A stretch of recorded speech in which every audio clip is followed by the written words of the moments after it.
예레미야 10장 17절부터 25절까지 말씀입니다.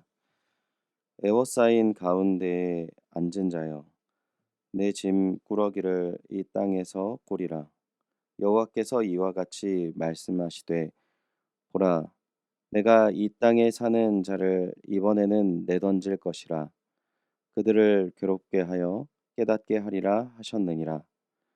슬프다 내 상처여, 내가 중상을 당하였도다. 그러나 내가 말하노라, 이는 참으로 고난이라. 내가 참아야 하리로다. 내 장막이 무너지고 나의 모든 줄이 끊어졌으며 내 자녀가 나를 떠나가고 있지 아니하니, 내 장막을 세울 자와 내 휘장을 칠 자가 다시 없도다. 목자들은 어리석어 여호와를 찾지 아니하므로 형통하지 못하며 그 모든 양떼는 흩어졌도다. 들을지어다, 북방에서부터 크게 떠드는 소리가 들리니 유다 성읍들을 황폐하게 하여 승냥이의 거처가 되게 하리로다. 여호와여, 내가 알거니와 사람의 길이 자신에게 있지 아니하니 걸음을 지도함이 걷는 자에게 있지 아니하니이다. 여호와여, 나를 징계하옵시되 너그러이 하시고 진노로 하지 마옵소서. 주께서 내가 없어지게 하실까 두려워하나이다. 주를 알지 못하는 이방 사람들과 주의 이름으로 기도하지 아니하는 족속들에게 주의 분노를 부으소서. 그들은 야곱을 씹어 삼켜 멸하고 그의 거처를 황폐하게 하였나이다 하니라. 아멘. 여호와께서 발걸음을 인도하신다라는 제목으로 새벽의 묵상의 말씀 나누도록 하겠습니다. 예레미야 10장은 우상과 참 하나님을 비교하고 있습니다. 이스라엘이 따르고 있는 우상의 정체는 그저 나무로 만든 조각상에 불과하다라고 말하고 있습니다. 그것은 말도 못하고 걸어 다니지도 못합니다. 죽은 나무에 불과하기에 생명이 그 안에 없다라고 말씀하십니다. 반면에 하나님은 지혜와 권능이 충만하십니다. 그분은 권능으로 땅을 지으셨고 그분의 지혜로 세계를 세우셨습니다. 그러나 어리석게도 이스라엘은 참 하나님을 버리고 우상을 따라갔습니다. 여호와를 찾지 아니하였습니다. 오늘 우리가 함께 읽은 본문은 이스라엘이 우상을 따라간 결과 하나님의 심판의 내용을 담고 있습니다. 하나님께서 이스라엘을 어떻게 심판하신다고 하십니까?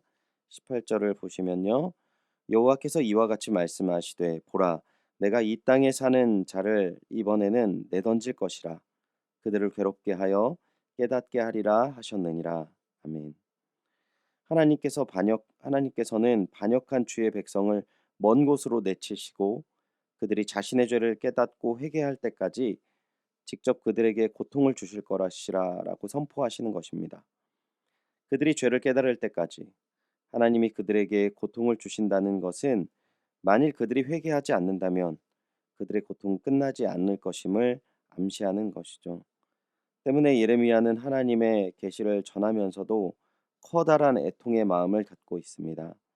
하나님을 저버리고 우상을 선택한 결과 그리고 자신의 모습을 돌이키지 못하는 이스라엘의 현실에 탄식하고 있는 것입니다. 19절입니다. 슬프다 내 상처여, 내가 중상을 당하였도다. 또한 20절에는 장막이 무너지고 모든 줄이 끊어졌지만 다시 장막을 세울 자가 없는 미래가 없는 이스라엘을 바라보며 안타까워합니다. 21절은 심판의 상황 가운데에서도 여전히 지도자들이 하나님을 찾지 않는 모습을 한탄하고 있는 내용을 담고 있습니다. 예레미야는 이스라엘의 총체적인 문제와 미래의 상황에 한탄하고 낙심하는 것에 그치지 않고 있습니다. 커다란 절망 앞에 그는 하나님 앞에 엎드립니다. 그리고 민족을 위해서 기도하는데요. 23절부터 25절을 세 번역본으로 제가 다시 읽어드리도록 하겠습니다. 주님, 사람이 자기 운명의 주인이 아니라는 것을 제가 이제 깨달았습니다. 아무도 자기 생명을 조종하지 못한다는 것도 제가 이제 알았습니다. 주님, 형벌로 주님의 백성을 채찍질하여 주시되 주님의 진노대로 하지 마시고 너부럽게 다스려 주십시오. 우리가 죽을까 두렵습니다. 주님의 진노는 주님을 알지 못하는 이방 백성에게 쏟으십시오. 주님의 이름을 부르지 않는 사람에게 쏟으십시오. 그들이 야곱의 자손을 삼켜버렸습니다. 삼켜서 아주 없애고 그 거처까지도 황무지로 만들었기 때문입니다. 예레미야는 심판하시더라도 너그럽게 또한 주님의 진노를 받을 만한 이방 족속에게 부어달라고 주님께 기도합니다. 이러한 기도를 드리는 예레미야의 마음의 중심을 23절 잘 표현하고 있습니다. 주님, 사람이 자기 운명의 주인이 아니라는 것을 제가 이제 깨달았습니다. 아무도 자기 생명을 조종하지 못한다는 것도 제가 이제 알았습니다. 주일 설교 때에 담임 목사님께서 말씀하셨는데요. 모든 상황과 일들 바로 하나님의 섭리로 이루어진다는 믿음이 있기에 이러한 기도를 드린다는 것이죠.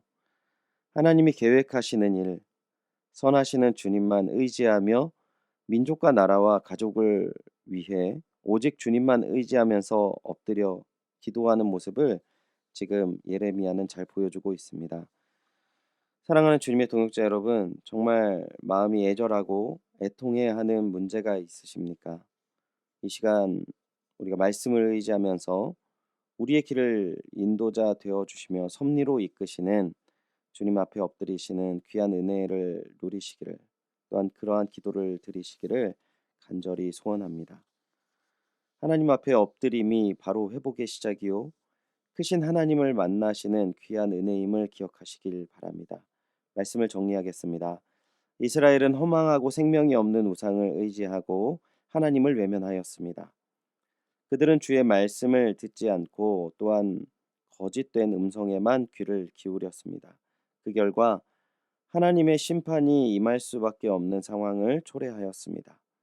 누구도 부인할 수 없고 누구도 회복을 기대할 수 없는 상황이지만 이 모든 상황을 깨닫고 바라보며 눈물로 주님 앞에 엎드리는 한 사람을 통해 다시금 하나님의 회복을 기대할 수 있게 됩니다.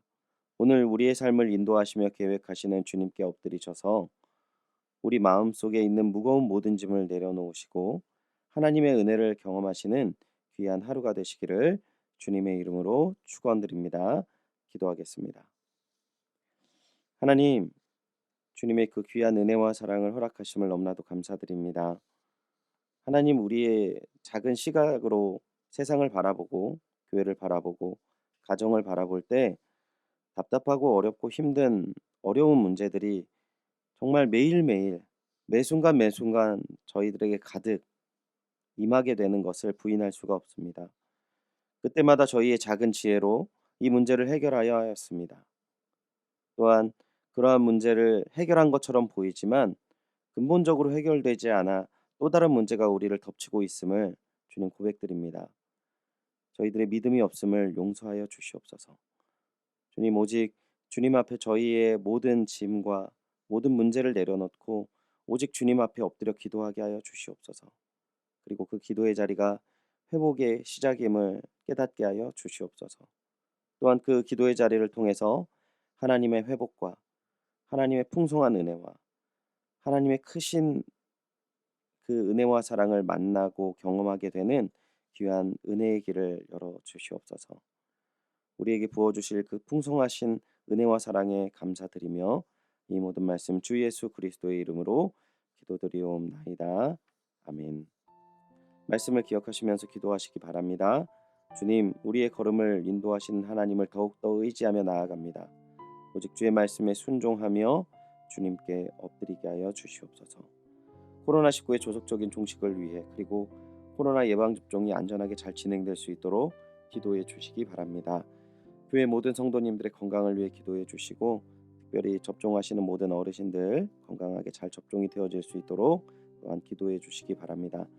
담임 목사님의 영과 육의 강건함을 위해 기도해 주시고 감당해야 할 모든 사역 가운데 늘 하나님의 도우심으로 힘있게 모든 일들 잘 감당하실 수 있도록 기도해 주시기 바랍니다. 오늘은 최종걸 지영준 선교사님의 가정과 사역을 위해 기도해 주시고요. 또한 이번 주에 심근경색으로 스텐스 시술을 받은 우리 김종환 집사님의 조속적인 건강의 회복과 더 강건해질 수 있도록 계속 기도해 주시기 바랍니다. 다 같이 기도하겠습니다.